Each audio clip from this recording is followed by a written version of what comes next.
It was 4 in the morning for Aisha Khan, a single mother and night shift nurse. This was her precious, quiet time to sleep. Her 7-year-old daughter Zara tucked safely beside her. But sleep was shattered by the sound of her front door splintering into pieces. Before she could even sit up, her bedroom door was kicked open, the frame exploding inward. A flood of uniformed officers stormed the room, their faces hidden behind tactical gear, blinding flashlights cutting through the darkness. The lead officer, Sergeant Marcus Thorne, roared, "Police, get on the floor, hands where we can see them." Aisha screamed, instinctively pulling Zara closer, trying to shield her. But she was ripped from the bed in an instant, her face slammed into the carpet, cold. Sharp zip ties were cinched painfully around her wrists.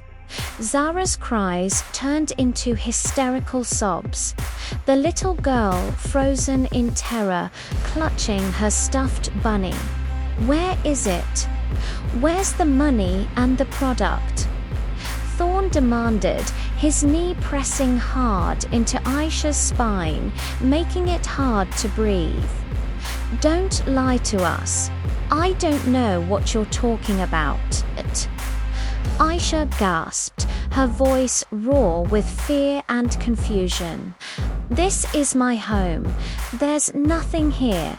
My daughter," she tried desperately to turn her head to see Zara, to offer some comfort she couldn't possibly give.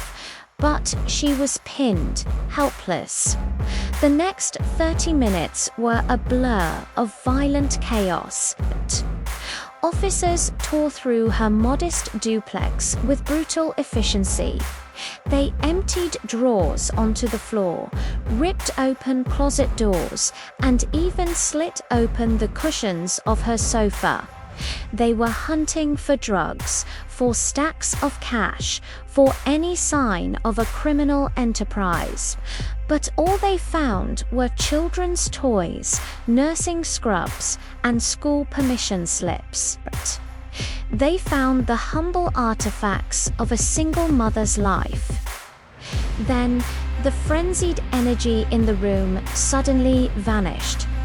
An officer near the front window called Thorne over, his voice low. He pointed to the faded paint on the duplex next door. "Sarge," he said, "the warrant says Unit A, 4719. But the paint job here matches the photo for Unit B, I think. I think the number was transposed. The target is next door." A heavy, tense silence filled the room, thicker than the dust they had kicked up. The only sound was Zara's whimpering. Thorne slowly turned, his gaze falling on Aisha, still pinned to the floor, weeping and trembling. He knelt beside her, his face inches from hers. His voice dropped to a harsh, menacing whisper. "Listen to me very carefully, ma'am," he said, the false politeness making it all the more terrifying. "This was a mistake, a simple mix-up, but you are going to forget this ever happened." The raid didn't end there. The apology never came. Instead, the ordeal morphed into something far more sinister, a calculated campaign of psychological intimidation, designed to cover up their catastrophic mistake and silence their victim. The zip ties were cut from Aisha's wrists, only to be replaced by the cold, heavy steel of handcuffs. She was hauled to her feet, her arms aching, her dignity shattered. The officers forced Zara, still hysterical, to sit on the ruined sofa amidst the stuffing and debris. Then they began their lecture. Thorne leaned in close, his breath hot on Aisha's cheek. "You tell anyone about the damage," he threatened. "You call a lawyer, you file a complaint, and we will find something we can charge you with. We will be watching your house. We will be back. Do you understand me? Do you want your daughter to go through this again?"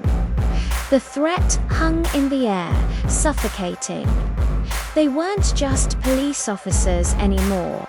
They were bullies with badges, using the power of the state to terrorize a mother and child. He pushed a document into her cuffed hands, a waiver. It stated that the search was consensual and that no excessive force was used. A complete lie. Aisha looked at Zara, huddled on the sofa, her small body shaking uncontrollably. She thought about the threat of them returning. With a trembling hand, she signed the paper. It wasn't consent. It was a signature given under duress. A desperate act to make the monsters leave her home.